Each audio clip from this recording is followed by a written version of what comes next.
We've got our second half preview featuring sleepers, breakouts, and busts, plus early trade deadline chatter up next on a Kokomo Friday.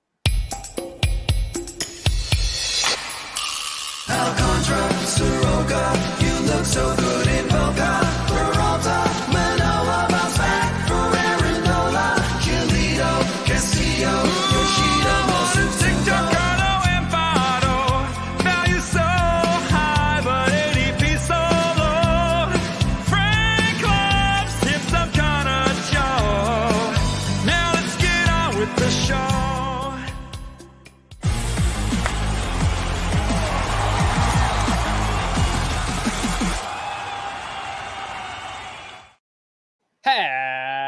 Happy Kokomo Friday and welcome into Fantasy Baseball today on July 14th.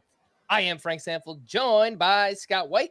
Today on the show, we are going to preview the second half with sleepers, breakouts, busts, early trade deadline chatter, which bullpens could maybe be shaken up here at the trade deadline. Plus, we'll help you set your lineups for this weekend, next week, if you're playing a long week. Every lineup setting you can imagine, we are going to cover you. Before we get started, please like this video and subscribe on YouTube if you haven't already. And if you're listening on the audio side, download, follow, and leave a 5-star rating on Apple or Spotify. We really do appreciate it. Scotty, baseball is back. I'm hyped. Are you ready for the second half? I am ready for the second half. Yeah. No, it's good. I'm trying to think of something clever to say. It's not coming. Sorry. Totally fine. Let's just get into it, man. Sleepers, breakouts, and busts for the second half. If you've been following along with the Fantasy Baseball Today newsletter, they also go up on the website. Chris does a great job with those. You probably know some of our picks already, sleepers, breakouts, and busts, but we'll kind of expand on them a little bit more here. And Scott, we'll start with you. Your sleepers, you could list out all three. You could talk about all three if you want to, or you could just highlight one of the three if you want. But your sleepers that you gave Chris for the second half, Jonathan Aranda, Nick Lodolo, and Dane Myers from the Miami Marlins. Yeah, that's a fun group, huh? Now, I want to give you a little peek behind the curtain here, my process for coming up with these three sleepers. So, as you know, I was on vacation last week. As vacation was winding down, I received a text from Chris saying, hey, could you send me 3 sleepers for the second half? And, you know, I was on vacation and I was driving and I just kind of wanted to answer the text. So I just 3 names that happened to be in my head. I sent him at that moment. So I didn't go through my normal process when it comes to picking out sleepers of making a list of like 24 names and then narrowing it down to my favorite 3 to make sure I get like actually my favorite 3 sleepers. And Jonathan Aranda, Nick Lodolo, Dane Myers are the names. But I will point out that part of the reason they were on my mind is I had just put in my waiver claims for the week. And in deep 15-team leagues, I got all 3 of these guys for basically no fab dollars. So I was, you know, if nobody's interested in them in those leagues, then I feel like they're genuine sleepers. And so that's why I wanted to highlight them. Okay. Anyway, preamble out of the way. Jonathan Aranda, who is back in the majors, I'll point out, with Yandy Diaz being on paternity leave. So probably what that means is Aranda will start back-to-back games and then be sent back down because Rays are going to Ray. Ray's going to Ray. How do I say that? I think that's right. Rays are going to raise. That doesn't sound right. Nonetheless, I am still calling him a sleeper for the second half because, my gosh, his numbers at AAA Durham are incredible. 342 batting average, 16 homers. That's right. I said 342. 16 homers, a 1044 OPS, a 455 on base percentage, by the way, because his plate discipline is so good, whether you're talking about walks or strikeouts. He's always had an incredible hit tool, has Jonathan Aranda. But I think his power has been kind of undersold in fantasy circles. I know I haven't given him enough credit for that in the past. As I mentioned, 16 home runs. His average exit velocity at AAA is 91.7 miles per hour. His max exit velocity is 112.5 miles per hour. This is a guy who really clobbers the ball in addition to making a ton of contact. So it's not surprising when you look at that data that Jonathan Aranda has the kind of numbers he has at AAA. I think the main reasons he hasn't gotten, being a 25-year-old, the main reason he hasn't gotten an honest look in the majors yet is that he plays for the Rays. That's reason number one. And they just have so many redundancies already that it's hard to make room for him. But the second reason is he's kind of positionless. He's one of those players, kind of like Edward Julian, who they've tried in a few different spots and he's not a great fit anywhere, which probably means he's going to wind up at second or third base. But those are especially difficult positions to fit in at. So in order for Jonathan Aranda to make good on this sleeper breakthrough, it's going to take an injury or two probably, but injuries are pretty common. And because he has exposure to so many positions, and obviously because the Rays don't have a dedicated DH, there's certainly a way he could get in the lineup. I think it's telling that when he has come up, when he did come up for those couple games last time, they started him. Like they see the potential in him. They just don't have anyone they can get rid of for him. So that's Jonathan Aranda.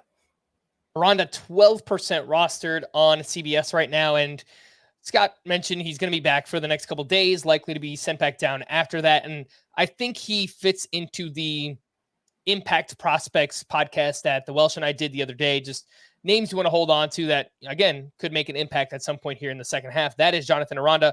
I'll quickly mention the other two that you had on this list, Scott. Lodolo, currently on the IL, isn't expected back until August. We know the surface level stats were awful before he went on the IL, but a 12.3 K per nine, 375 xFIP, 341 Sierra, lots of swinging strikes. Now is the time to add Nick Lodolo before he returns. And the other name, Dane Myers, more so for NL only, really deep mixed leagues. But well, I mean, it's the truest sleeper. Yes, he was crushing the minors. He's older. He's 27 years old. He's kind of a journeyman, I guess, in the minors, but 335. Not exactly a journeyman. His backstory, Dane Myers, is that he was a pitcher. Okay. He did spend time in the Tigers organization before that, but he started out as a pitcher and then converted to hitter. So, he got stuck in the minors to an advanced age, as we're seeing. Between Double and AAA this year, Dane Myers was hitting 335 with 13 homers and a 956 OPS, a very low strikeout rate, similar to Aranda. And I think the exit velocities, I want to say they've been pretty good. They're pretty good for him too. Yeah, 91.2 average exit velocity, 110.9 max exit velocity. Not quite as good as Aranda, but still really good. Dane Myers looks like a legit hitter. And since coming up, he's filling in for Jazz Chisholm. So obviously Chisholm's going to be back at some point. Will Myers have earned his stay by that point? It's hard to say, but so far he's been playing center field every day for the Marlins and batting .409. He's 9 for 22 so far with a homer and a double. And I think very interesting. Like, he could be this year's Joey Meneses, except the talent. I think the underlying data is more supportive of that in Myers' case than it was for Meneses last year. And Joey Meneses, whenever we talk about him coming up last year, it always reminds me of Frank Schwindel from a couple of years ago. Frankie 2 hits. Last year we had Joey 2 hits. Daney 2 hits. It doesn't really. That doesn't work. It doesn't work. No, I'm gonna have to come up with something new. But and I think it's worth pointing out that it's hard to predict that out of nowhere player for the very reason that he comes out of nowhere. So like, it's hard to see it coming. Myers, I want to stress, is more talented than those two guys. I think there's more raw talent for Dane Myers. It's just a question of, whether it translates to the majors. So far in a very small sample, so good. And whether the Marlins can find a place for it. But, does Jazz Chisholm really need to be playing center field? He's not very good out there. Just move him back to the infield. I don't know about that first statement you said, because I have seen stats about how good he's played center field this year. Well, at least according to StatCast, 90th percentile outfield jump, uh, 82nd percentile outs above average. So All right, I was relying on anecdotal evidence. Maybe he's been better than I realized, but the point remains he probably shouldn't play center. Look, he clearly could. Like, do they need to keep Joey Wendell in the lineup? Probably not. Probably not. So we'll see. Again, Scott's three sleepers for the second half: Jonathan Aranda, Nick Lodolo, and Dane Myers. The three names that I provided Chris were Spencer Torkelson, CJ Abrams, and Kenta Maeda. I'll start with Torkelson. I talked about him from time to time in the first half here. He showed some signs. He's batting .228 with 12 home runs, a .711 OPS, and he's done a better job lifting the ball this season. He hits it really hard. 92.5 average exit velocity. That's 92nd percentile. 12.2% barrel rate. That's 81st percentile. So he has the makings of a power hitter. It doesn't help that he plays in Comerica Park and it's a really bad lineup around him. But again, he's kind of showed some flashes. I think there's a chance he can kind of take off here in the second half. He's 65% rostered. I think he's more of like a corner infield type. And I'd take him ahead of names like Carlos Santana and Garrett Cooper and Josh Bell. Personally, again, that's Spencer Torkelson.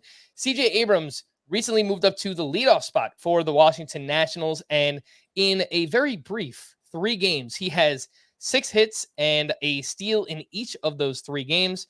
He's only batting .245 this season. Quietly has 7 home runs, 14 steals. That's a 12 homer, 25 steal pace, 43% rostered. Much like Torkelson, I don't know that there's massive upside here, but if you play in a roto league, a middle infielder, something like that, I think Abrams could be solid. A little bit of power, some speed there as well. I would take him ahead of names like Javier Baez, Geraldo Perdomo, Zach Geloff, and Edouard Julien, who we spoke about on yesterday's podcast. What's interesting about Abrams is, so he has 14 home runs on the season, as you pointed out. 5 came in the last 4 games before the All-Star break. So he finally, like, he was touted as having 80 grade speed and just hasn't really run that much.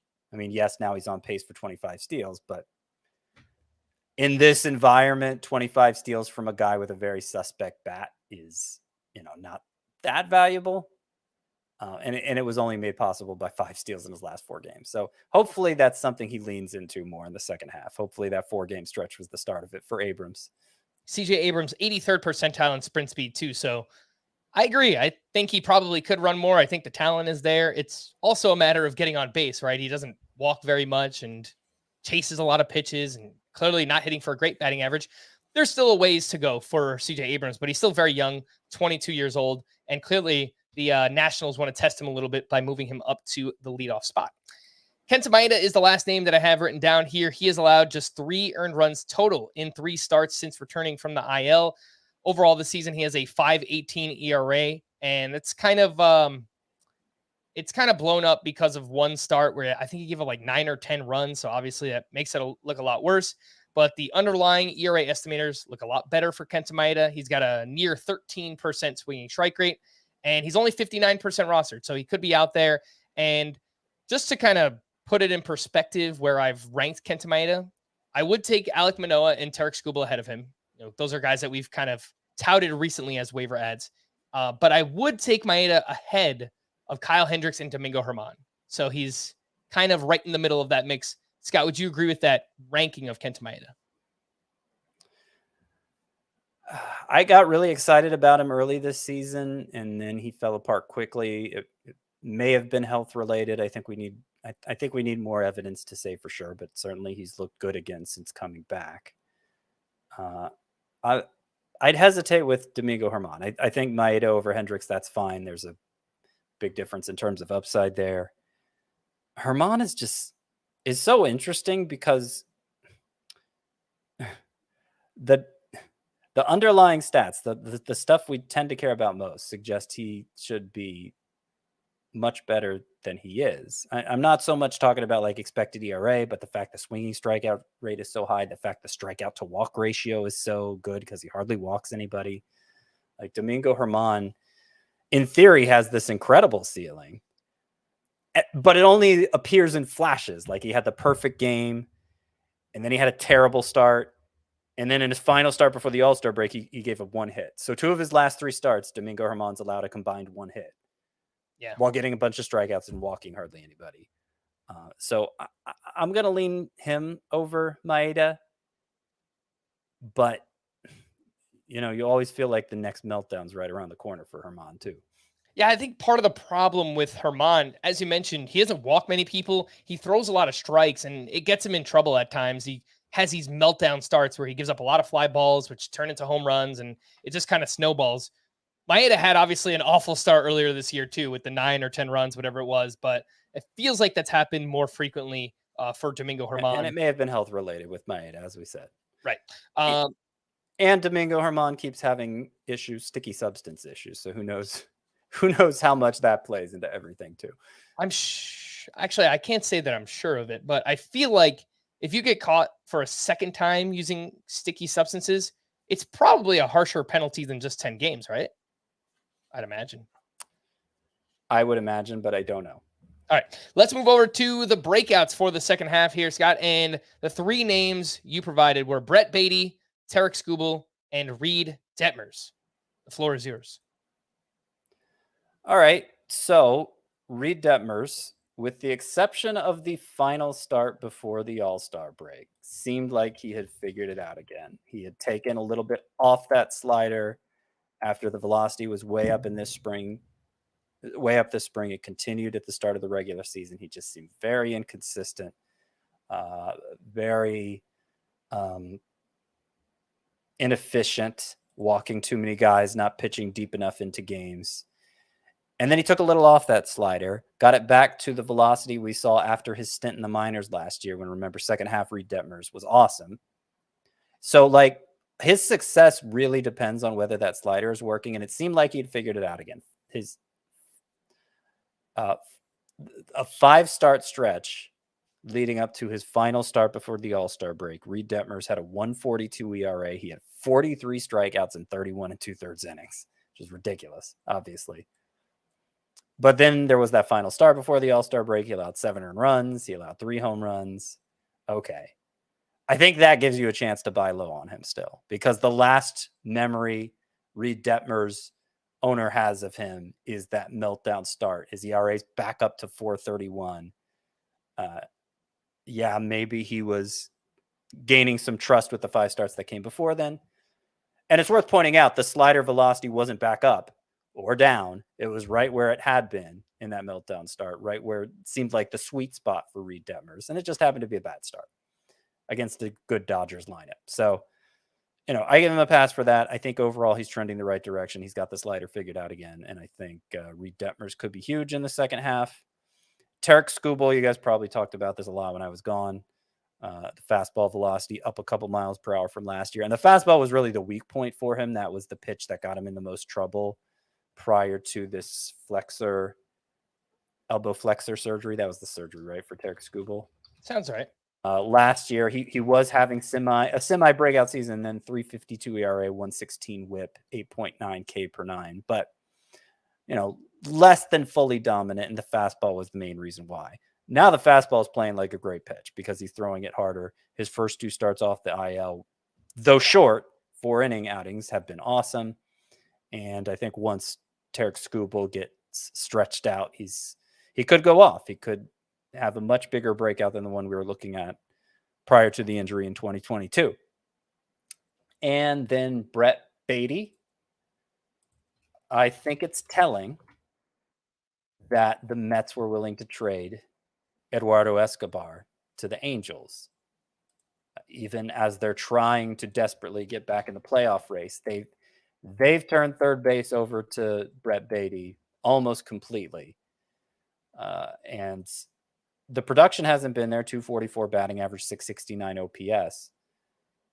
But the data is still exactly what you want to see. 73rd percentile average exit velocity, 89th percentile max exit velocity. He's striking out at, not a terrible rate, 26.5%. It's not like, oh, he's not making enough contact and that's the reason why he's struggling. I think he's having to feel it out the way so many high-end prospects have had to. And the way, we saw Gunnar Henderson struggle for so long earlier this year. Who else? Jordan Walker to a degree. I mean, Michael Harris to a degree, even when it seemed like he had a great, even coming off a great rookie season. So we talked about how the transition from the majors has been tougher, but you definitely see the path to success there for Brett Beatty. Like he has the tools in place to take off, and he has the opportunity now with Eduardo Escobar being gone. So I'm hopeful it happens. And I find it telling that the week leading up to the All-Star break, the Mets faced two lefties, and Brett Beatty started against both of them. So I wonder if he's going to play more here in the second half too, for the reason you mentioned. They traded away Eduardo Escobar, so kind of feels like they're handing it over here to Brett Beatty. Hits the ball hard. Too many ground balls. I mean, that's been an issue for Brett Beatty. Hopefully he can, lift the ball a little bit more here in the second half. Scott, if we're just talking about a corner infield spot, who would you rather have, Brett Beatty or Spencer Torkelson, who I mentioned as a sleeper earlier on? I prefer Brett Beatty. I mean, Spencer Torkelson has a lot of the same things going for him, but he has underachieved for a lot longer with those same things going for him. So it just makes me more skeptical all the way around. All right. I think it's close. I would take Torkelson, obviously. Spoke about him a little bit earlier. Let's take our first break, and then we'll come back. I'll give you my 3 breakouts, and then we have some busts. We'll get into week 16. We've got some news and notes. We'll do all of that right after this.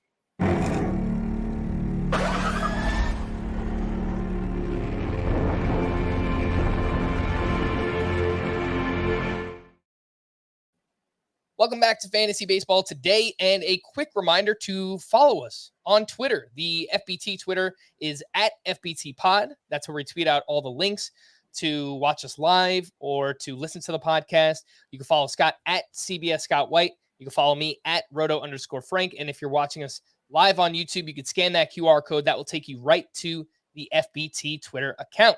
The breakouts that I have written down here for the second half include Jordan Walker, Seiya Suzuki, and Gavin Williams. Jordan Walker, spoke about him the other day, 31 games since returning from the minors, a .288 batting average with 6 home runs, 1 stolen base, 4 caught stealing. So I kind of worry that they'll give him the red light at some point if he's that inefficient, but I do think he's going to hit for batting average and power. The plate discipline looks good. He's hitting the ball extremely hard, 93.6 average exit velocity since returning. Too many ground balls like Brett Beatty. So again, lift that ball. I think we could see a big power breakout for Jordan Walker in the second half. Seiya Suzuki, I've touted him all year. I still think that there's a player there. I know he's been disappointing. .259 batting average, 7 home runs, only 1 stolen base. He's actually been dropped in a bunch of leagues. He's 59% rostered, which frankly kind of surprised me a little bit. But the walk rate is good, 11%. So I like that. Plate discipline for him. He's still hitting the ball hard, 92.1 average exit velocity for Seiya Suzuki. And the last name here is Gavin Williams, he's kind of been middling since getting called up. He's got a 4.01 ERA, a 1.09 whip, 10.8% swinging strike rate. The K to walk ratio hasn't been great. Looking at his pitch breakdown, he gets whiffs with his fastball, 25% whiff rate. The slider up over 30%. That's solid. The curveball has done a good job in terms of getting outs, a 111 batting average. And the changeup has been okay as well, 25% whiff rate. I think the ingredients are there, and I trust the Guardians. They do a really good job with pitching prospects and with pitching in general. So I would be buying on Gavin Williams. Scott, anything you'd like to add on that group? Walker, Suzuki, Gavin Williams? Yeah, no, I think they're fine choices. I have a lot of, I mean, Walker and Williams have been pretty good already, but obviously they haven't reached their final form yet. I'm most skeptical of Suzuki. I get it. I get it. I get you don't like it, man. It's not a personal thing, but yeah, I mean, I look at his StatCast page and I think, all right, this guy should be better than he is, but he hasn't been.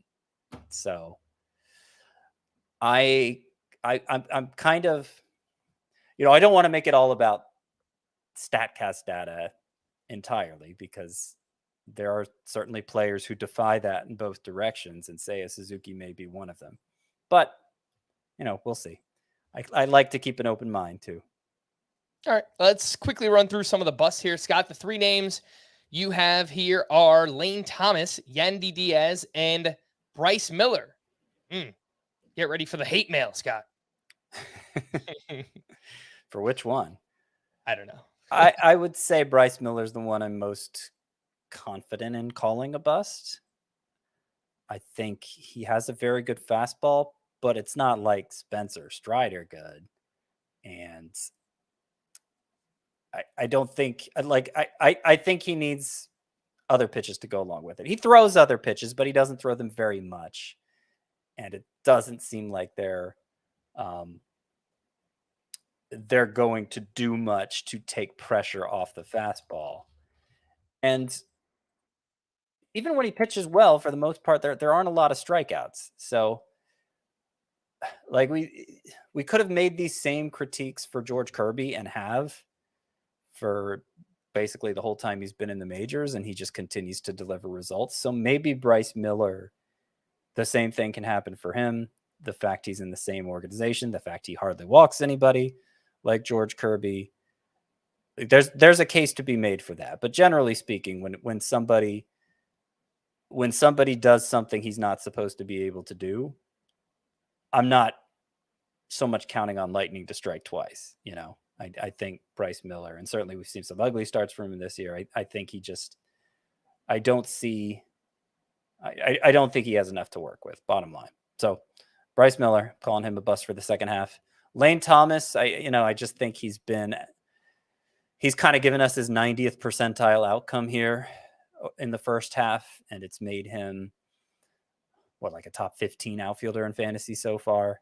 He's 8th overall in roto and 12th in head-to-head points. Yeah. So yeah, getting a lot of at-bats at the top of the lineup, not doing anything particularly well, just doing everything kind of well. So like it wouldn't take much for that house of cards to come tumbling down. He's overperforming by the StatCast data. Obviously, he has a long track record of being just kind of a meh player.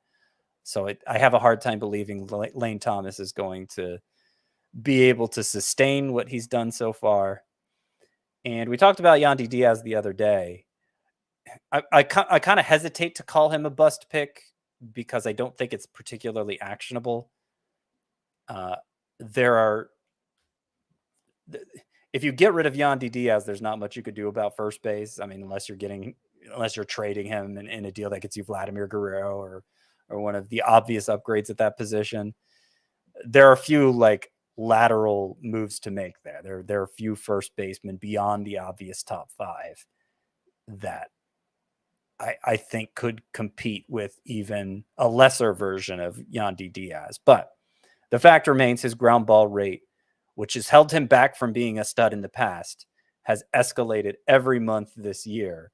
And for the season now, it's actually lower than it was last year. A guy in his 30s having a career best year. You could make the case for it. Oh, he hits the ball really hard and he's finally elevating it. That was the case early on, but he's not elevating it anymore. He looks a lot like Yandy Diaz of years past because he's such a good plate discipline guy, because he bats leadoff in a good lineup. I don't think the bottom's going to fall out completely. And again, he plays the thin position. So what are you going to do about it? Points leagues, probably hard to call him a bust at all because he's hardly strikes out. But I think Yandy Diaz is going to be worse in the second half and possibly significantly worse.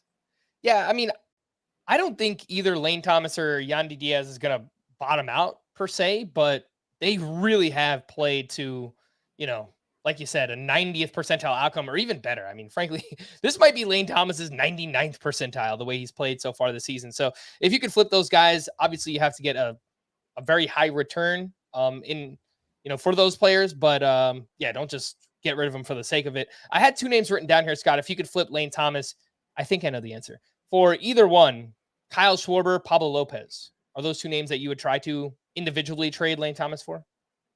Yeah.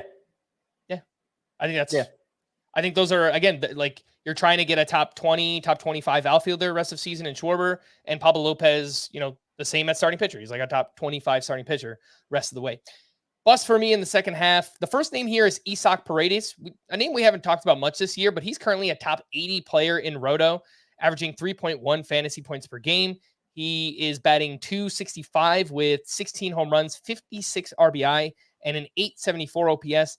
The plate discipline is actually very good. 11% walk rate, 18% strikeout rate. The quality of contact is just so bad. And we don't have enough of a sample size with Paredes to know whether or not he can sustain this. Maybe he's just a player that will overachieve expected numbers, but 87 mile per hour average exit velocity, 29% hard hit rate. I mean, this is really bad stuff. 220 XBA, 354 X slug. A name that I wrote down here, Scott, I would try and flip Paredes for Jordan Walker. If you could pull that off, it's something I would try to do. And, some people listening, no one's going to take that trade. Why would you even say that? Well, Chris brought up the Yandy Diaz for Vlad Jr. trade the other day. I didn't think it was possible. And then someone tweeted at us and said that they made the trade. So I don't know. Someone might be willing to do it. Well, somebody on Twitter was telling me today that they just traded Cody Bellinger for Austin Riley. Oof, nice. So, I mean, Austin Riley has underachieved this year. And I do think it was a points league, which is Riley's lesser format, which is Bellinger's better format. But still, even in a points league, I'd much rather have Riley. So, like, I've talked about this a few times this year, kind of my frustration with trading and not exactly knowing how other people I'm trading with evaluate players. Like, are they looking at recent performance more? Are they looking at season-long performance more? Like, unless you can get a real good back and forth going to get an idea of what they value in a player, it's hard to know. It's hard to know if they're going to value a player differently from you, right? I think part of that is just I'm me. So if I make a trade offer with anybody, they're automatically going to be suspicious of my motives and extra discerning, extra critical. And maybe the average listener doesn't have to worry about that. I don't know. Depends how dominant you've been in your league over the years, I guess. Two pitchers that I have as bust for the second half. Charlie Morton has had a very solid season so far. 3.43 ERA, loads of strikeouts, but some scary signs as well. 3.9 walks per nine. That's his highest since 2011. A 141 whip. That is the 12th highest among qualified starting pitchers. He also has a 4.50 xERA, according to StatCast. Maybe he gets the walks down and the whip drops, but I'm betting against that personally for a 39-year-old pitcher. If you can flip him for Tyler Glasnow, who the overall numbers still don't look good, or even Yu Darvish, that's something that I would try and do. And the last name is Dane Dunning. I think this one's obvious. 2.84 ERA, 1.13 whip, but a 9.4% K- walk rate. That is tied for fifth lowest among qualified starting pitchers. He's got a 4.57 xFIP, 4.72 xERA. I'm not sure how much you can get for Dane Dunning, but I'd throw the name out there, kind of float him around and see if you can get anything of value for Dane Dunning. He did have two of his best starts of the year just right before the All-Star break. I don't know if it was literally the last start before the All-Star break, but like two of his last three starts before the All-Star break were his best of the year, Dane Dunning's. And so that might help with your trade negotiations. Cause I agree. I don't see a lot there. I guess the one I'd take you to task on is Charlie Morton. And I hate to keep defending Charlie Morton because I'm basically out on Charlie Morton at this point. And the fact he's 39 years old, am I ever going to be back in on him? Probably not. But it does seem more like it's hard to imagine him getting worse than he's been so far. The whip is very high, mostly because the walks, like you said, but the ground ball rate, the biggest issues he had last year, the ground ball rate has returned to normal. The home run rate is way down. His swinging strike rate is still 12.7%. It's as good as it's ever been. His strikeout rate in terms of K per nine is over 10. So that's still as good as it's ever been. It's just he's been inefficient, and that's made the overall production for Charlie Morton kind of blah. But I think it's more likely that improves than that one of those other areas goes wrong, Yeah, for me, it's if the walks don't improve, then I think at some point that's going to affect his ERA. I feel like he's been lucky in that regard so far, just maintaining a 3.43 ERA with as many walks as he's given up. Gives up a good amount of hard contact too. So I think if those things, again, if they remain, they're probably going to affect his ERA at some point in the second half. But if he improves on them, then I'll probably look wrong. That is Charlie Morton. Let's get into our Week 16 preview. We split this up from Week 17 that we'll talk about a little bit later on. So I mentioned whatever lineup setting you have, we're going to talk about it. So this is for the short weekend. If you just set your lineup for the 3 days this weekend, or if you play the long week, we're talking from July 14th to July 23rd. So from this Friday all the way until next Sunday. So we're going to cover both of those right now. We'll start with this weekend, Scott, and the sleeper pitchers. I have them all written down here. Should I just list them off, or do you want to read them? I'm sure you have them available. Yeah, I'll just talk about them if that's fine. Let's do it. And I will say, I'll preface the whole thing by saying this is the default CBS setting, the 3-day weekend, a separate week. So when we're doing the weekly numbering system from this point forward, this 3-day weekend is week 16. Next weekend is week 17. If you combine it into a 10-day scoring period, your weekly numbering is going to be all off for the rest of the season. So just fair warning there. Obviously, if you play in a roto league, there's no reason not to make it a 3-day scoring period. Right. It's only a head-to-head league where you might be inclined to extend it to 10. And I actually have a couple of head-to-head leagues where rather than doing 3 days or 10 days, I make it 2 5-day scoring periods and just have a random midweek lineup setting so that you don't lose that extra scoring period, but you're not exposed to the volatility of a 3-day scoring period either. Anyway, let's talk about the 3-day scoring period, since that's what most people are going to be using. It makes it all the more likely you're going to want to pick up a pitcher off the waiver wire, because obviously over a 3-day period, not every pitcher is going to even make one start. There are a couple of teams that haven't announced their rotation plans at all yet. The Nationals and the Athletics, and I don't believe the Dodgers have beyond Julio Urias going on Friday.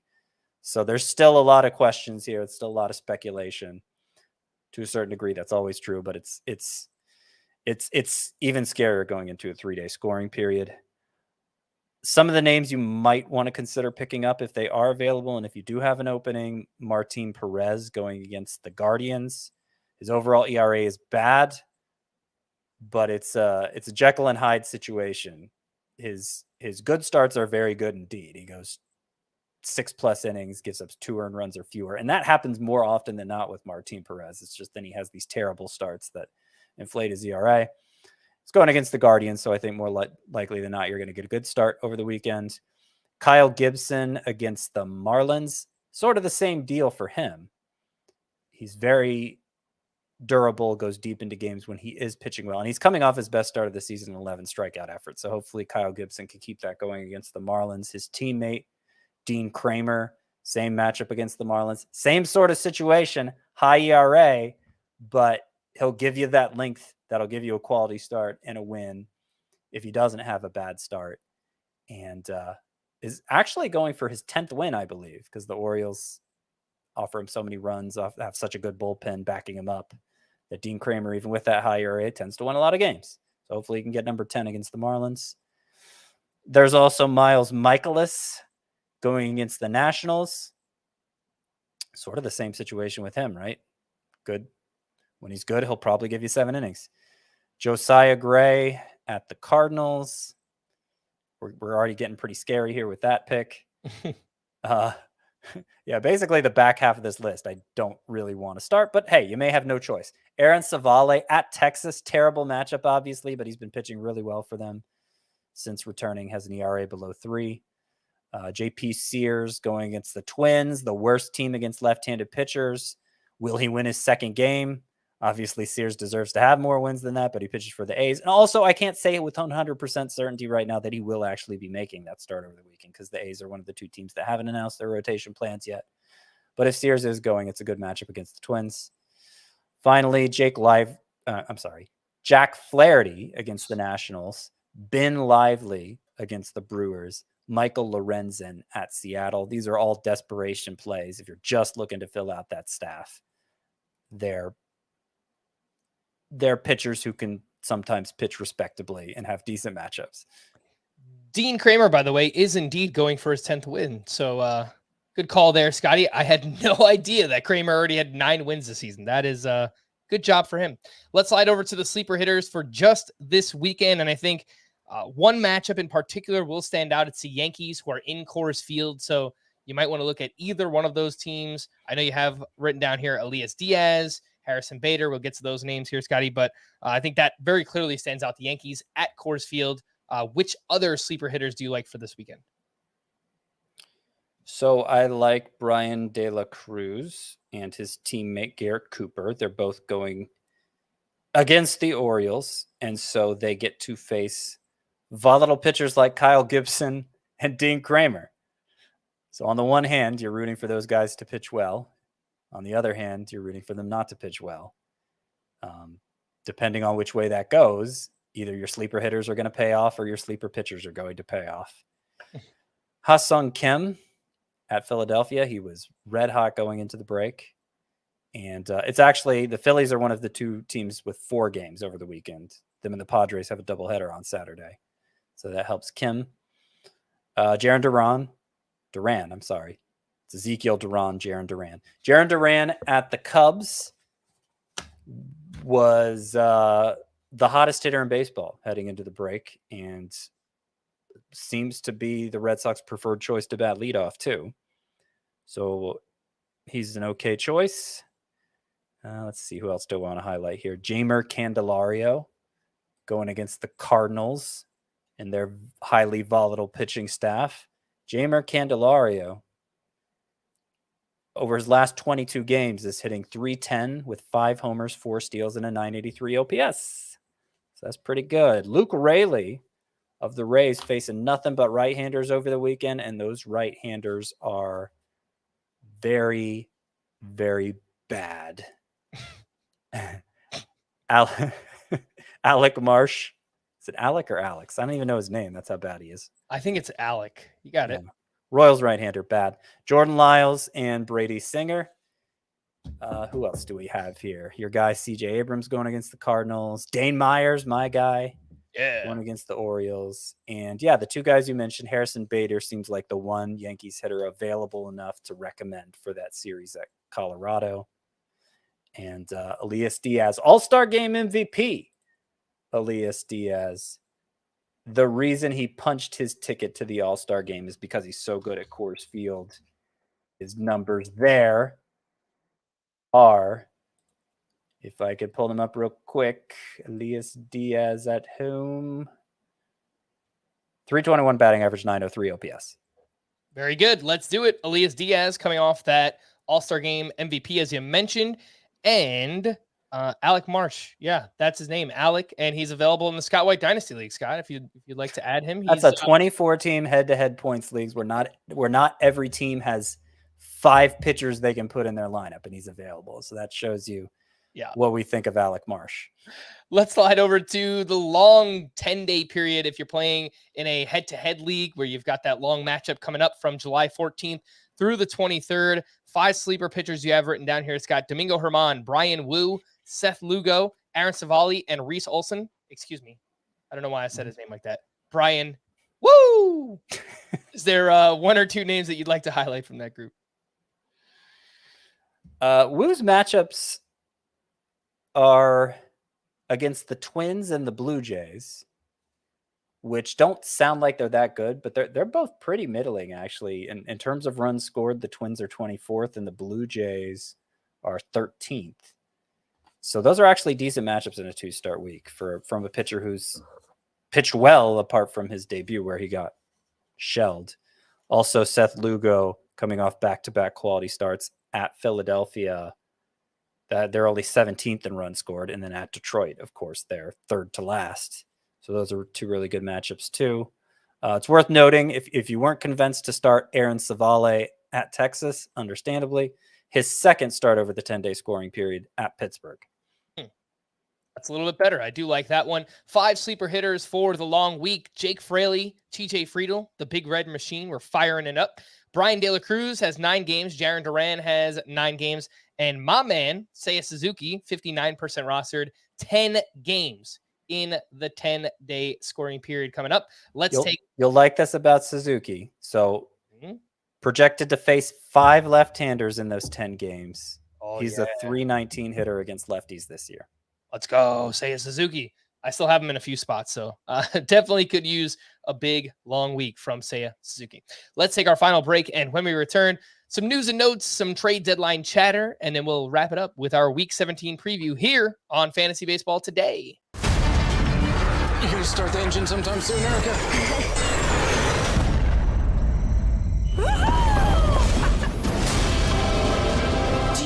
the odds of all of us being here at this time? It's improbable, yet here we are, together. Hold on to your saddles.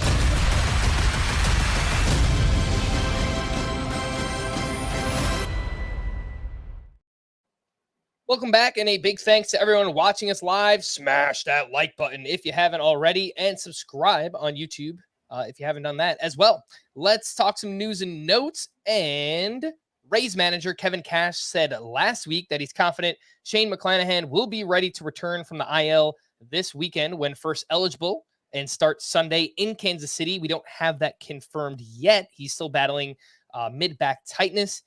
Scott, if we don't get an update by Friday when the lineups lock, would you start Shane McClanahan or play it safe and keep him out? So I saw that he was coming back Saturday. Saturday? You might be right. There might have been something new that came out. Yeah. So I plan to have him in. All right. Oh, Sunday, excuse me. Expected back Sunday. All right. That sounds good. Let's do it. Fire him up. Shane O'Mac. Do I have it ready to go? Here comes the Yeah. Here we go. Money talk. Here comes the money. Yankees GM Brian Cashman said Thursday that there is no timetable for Aaron Judge to return from the IL. Judge did some light hitting last week, but still needs to run the bases and play in rehab games before he returns to the team. Yordan Alvarez and Jose Altuve will start rehab assignments at AAA this weekend. They've both missed some time due to oblique injuries. Max Fried will make his next rehab start at High A on Saturday. He recorded 4 outs in his first rehab outing last Sunday. Christian Javier will rejoin the Astros rotation and start Sunday against the Angels. Scott, are you starting Christian Javier, who has a 9.14 ERA over his last 5 starts? I'd rather not. I'm not bailing on him. I do think he'll figure it out, but I need to see him figure it out before I get him back in my lineup, I think, particularly with that matchup. If you're playing the 3-game scoring period, do you drop somebody to pick up like a Ben Lively to start over Christian Javier? I don't know about that. I guess it depends how droppable that player is that we're talking about. Right. I agree with what you said earlier. The back half of those sleeper pitchers this weekend are a little bit scary. Obviously, if the Orioles guys are available, I might take a shot on that, but Gibson or Kramer. Yeah, Ben Lively. I don't know if I'm feeling that one. I think that's probably a no. I might just ride it out with Christian Javier, but it's been a rough go. I get it. Yandy Diaz was placed on the paternity list. We mentioned that earlier. Jonathan Aranda was recalled. Jose Urquidy will begin a rehab assignment at AAA on Friday as well. Scott, any interest in stashing Urquidy? He is 52% rostered. I wouldn't call it a high priority unless you play in like a 15-team league. But if you have a free IL spot, why not? I mean, the worst that happens is he comes back and rather than activate him, you just drop him. Roansy Contreras was transferred to the Florida Complex League to refine his form after a disappointing first half where he posted a 6.59 ERA and a 1.57 whip. Last but not least, Scott, we have not had the opportunity to talk about this recently because I think it actually happened the final day before the All-Star break, Friday, July 7th. Yuri Perez was officially optioned to AA, and per Craig Mish, Perez is not being shut down. The plan is for him to go to the minors and continue to throw. Clearly, this is being done to limit his workload for a potential call-up later in the season. There is no definitive time set on that. Again, that came from Craig Mish, and I've read some things, and I've seen some tweets. They've mentioned August as a possibility. We don't know that for sure. What happens, Scott? What do we do with Yuri Perez? Are you just holding on in redraft and hope you can get, I don't know, maybe 6 or 7 starts down the stretch? Yeah, I mean, I definitely like to. He's been pitching great, and I do think this is preferable to him just being shut down during crunch time, right? Like it's mid-August, you're fighting to get into the playoffs, or maybe you're already in the playoffs, and they just say Yuri Perez is done. We haven't seen teams handle it much that way anymore. Typically, they handle it more like this, where they just shut him down for a period, or maybe have him make a few short starts, maybe skip him a turn here and there. And I do think that's preferable for fantasy purposes. It does mean you have a dead roster spot for the time being, but anytime you'd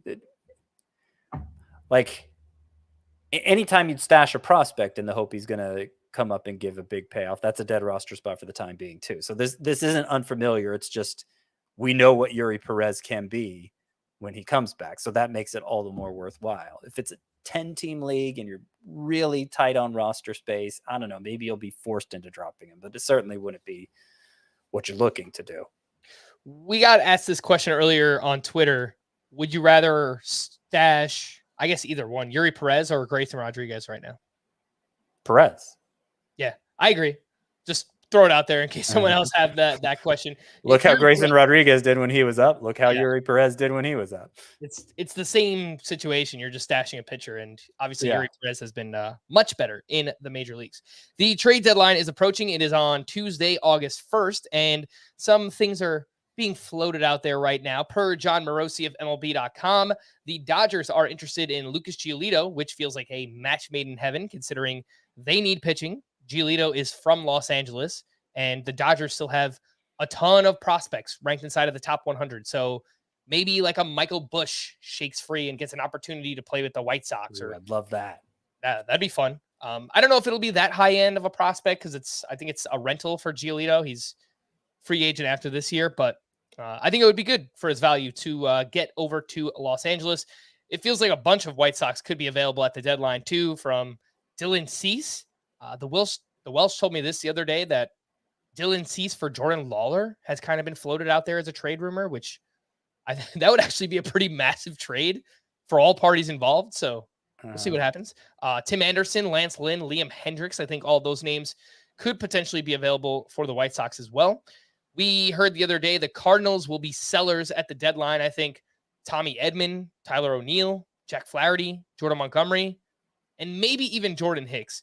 That would squash my Jordan Hicks love, Scott, because I've been saying this whole time, I think Jordan Hicks will be the Cardinals closer rest of season. Well, that's if he's on their team for the rest of the season, which is obviously not a guarantee. Mm-hmm. Yeah. Yeah. No, I mean, he probably, is there a contender that needs a closer? I know I'm putting you on the spot. Let's figure it out. I got the standings pulled up here. Tampa Bay, no. Baltimore, no. Toronto, no. Yankees, maybe, actually. That might make some sense. I wouldn't really consider Jordan Hicks an upgrade over Clay Holmes, though. True. Guardians, no, but Class A has not been. The Yankees aren't really a contender? I don't like. They're 8 games out of the division. Yeah, I mean, I guess they're competing for a wild card spot. I don't know. Maybe it's just my Yankee fandom. I don't think they're very good. At least not without Aaron Judge. So we'll see when he gets fair enough. Fair enough. But I think they consider themselves contenders. So. Yeah, I don't think if Jordan Hicks got traded, that would be the end of that. I'll tell you a team, Scott. Value. Okay, the D-backs. The D-backs. That's a team. No, Scott McGuff is great. I love Scott McGuff. I have him in the Dynasty League, but you know that they're looking at their bullpen and they are tied for the NL West lead right now. You know that they want to add another arm. There's for sure. I tell you, they want to add another arm. They probably do, but I don't think Jordan Hicks specifically would bump McGuff out of the closer spot. No, not necessarily. I don't know. Would Scott Barlow do it? I don't know. I don't know. Anyway, I do want to say for the Cardinals that I would like to see Alec Burleson get more playing time, outfielder / first baseman, who has had stretches where he's played a decent amount because of injuries or whatever, but they can't get him in the lineup regularly because obviously there's a logjam there. If they do trade like a Tyler O'Neill, that would help to relieve things. I mean, it's possible Burleson just becomes a throw-in a trade himself and finds opportunity in a new organization. His average exit velocity and max exit velocity are both over in the they're both over 60th percentile. Average and max exit velocity, and he's only striking out 11.2% of the time. And he's a guy who hit well over 300 basically from start to finish in the minors last year. So I think I see potential in Alec Burleson, left-handed hitter, but I think he hit over 300 against lefties in the minors last year too. Definitely see the potential for him to become a useful fantasy option. I'm sure the Cardinals don't want to move Lars Nootbaar, but I'm just going to keep mentioning this, and hopefully I could speak it into existence. The Yankees should try and get Lars Nootbaar. That would be awesome. I would love that. The Cubs aren't looking to extend Marcus Stroman, which sounds like he could be on the move. He has a player option after this season. Speaking of the Cubs, they could try and cash in on Cody Bellinger. I think that would make some sense for them. If the Tigers decide to pack it in here, Eduardo Rodriguez could make sense for a contending team. Same thing with the Red Sox. They can try and cash in on James Paxton, who's pitched very well so far this year. Shane Bieber, it feels like we've heard his name kind of bandied about the past couple of years, and we know the Guardians don't typically give out like massive extensions. I know they gave one to Andres Jimenez, so maybe they try and trade Bieber before, they have to give him a contract extension. I played pickleball with Ariel Cohen on Thursday afternoon. It was our annual, we've done tennis the past couple of years, and now I played pickleball. It was amazing. I loved it. It's a really fun sport. I just ordered some paddles. But he brought up the Mets possibly moving Max Scherzer, which I told him, are you crazy? But then I looked a little bit more into it, and I said, yeah, I guess the Mets could be sellers. Gosh, what a disaster that would be. 18 and a half games behind the Braves. They have no chance at the division. I think they're 7 or 8 games out of the wild card. Gosh. Yeah, they are. I didn't realize they had fallen that much. It's funny because remember a couple years ago, everyone thought the Braves would be sellers at the deadline. Instead, they brought in Jock Peterson, Adam Duvall, Eddie Rosario, Jorge Soler, a bunch of like minor moves. They were without Ronald Acuna. They were below 500. Everyone thought they'd just pack it in. Instead, they made these like low end buys, and then they caught fire and went on to win the World Series. So that's right. Like it's not too late. You can't be certain what a team's going to do. I guess is just the moral of the story there, because they may have a different view of how things could play out than you do. I agree. I know it's the All-Star break, but like the Padres, for example, they're 6 games out of a wild card spot. That's not insurmountable, right? Given the talent that they have on that team, I think the same thing could be said for the Mets, right? 7 games out, Scherzer and Verlander, they get going. Jose Quintana comes back. He's a serviceable back-end pitcher, whatever it might be. I still think those teams could go on a run. So I'm not ready to say that they are going to sell, but if they come out of the break and they're terrible for the next 2 weeks, I mean, maybe. Obviously we have a couple weeks before the trade deadline and things could look a lot different. A couple closers that could potentially be affected. Again, I don't think the Padres are going to sell. I've seen some people throw Josh Hader's name out there. I don't think that's going to happen, but maybe I'll be wrong. Would the Pirates move David Bednar? I don't think so. Could be wrong. The Mets, again, if they sell, they have David Robertson and Adam Ottavino. That could be possible. I think Royals and Scott Barlow, that makes a lot of sense. They already traded away Aroldis Chapman. And if they do trade away Barlow, Carlos Hernandez, I think, would be the next man up. But my gosh, that team is bad. So not sure that it matters very much. Same thing could be said for the A's, who they could try and move Trevor May, but I don't think it matters either way for fantasy purposes. Let's wrap up with our Week 17 preview. And this happens if you set your lineup for just this weekend. Then you got to set it again on Monday. And that's where this comes in. We've got 2-star pitchers here. Scott, 4 names written down. Who are they? So we got Domingo Germán, who we highlighted for the long Week 16, if your league chooses to go that way. It's the same 2 starts if it's just Week 17, if you're breaking it into a regular Week 17, Monday through Friday. Domingo Germán at the Angels against the Royals. Obviously not a great matchup the first time, but if he gets through that okay, then he's got that cushy matchup plush matchup against the Royals to close out the week. Brian Wu, those same 2 opponents, the Twins and Blue Jays, I highlighted them. Wade Miley, whose velocity has been way up since he returned from the IL. He hasn't had an amazing start yet. They've been on the shorter side, but he's been good, and his stuff has been better than we've seen it in a very long time. At Philadelphia versus Atlanta. Is that right? Versus Atlanta? I just copy and pasted what you said. Did I write the wrong thing? Because that doesn't sound right. I was going to say, that sounds scary, man, against the Braves. Milwaukee. Yeah, I guess it is versus Atlanta. Okay. That's more of a points league only recommendation and a chance to talk about Wade. Like he's on the lower end of the sleeper pitchers for week 17. Right. But yeah, he's been doing some interesting things since coming off the IL. And then Matt Manning, even more of a stretch at Kansas City versus San Diego. Those are better matchups. And Matt Manning has pitched okay of late. I just don't have a lot of confidence in the skill set there. You know, two names I wanted to ask you about earlier for just this weekend series is Lance Lynn at the Braves and Carlos Rodon at the Rockies. Would you be okay starting those two guys this weekend? I think I'm a complete no on Lance Lynn. I'm not starting him against the Braves, but look, if you held on to Rodon all year, I know it's at Coors Field. I think I would throw him out there. Look, they're not priority plays. And it's harder to justify in a categories league, I think, in both cases. Mm-hmm.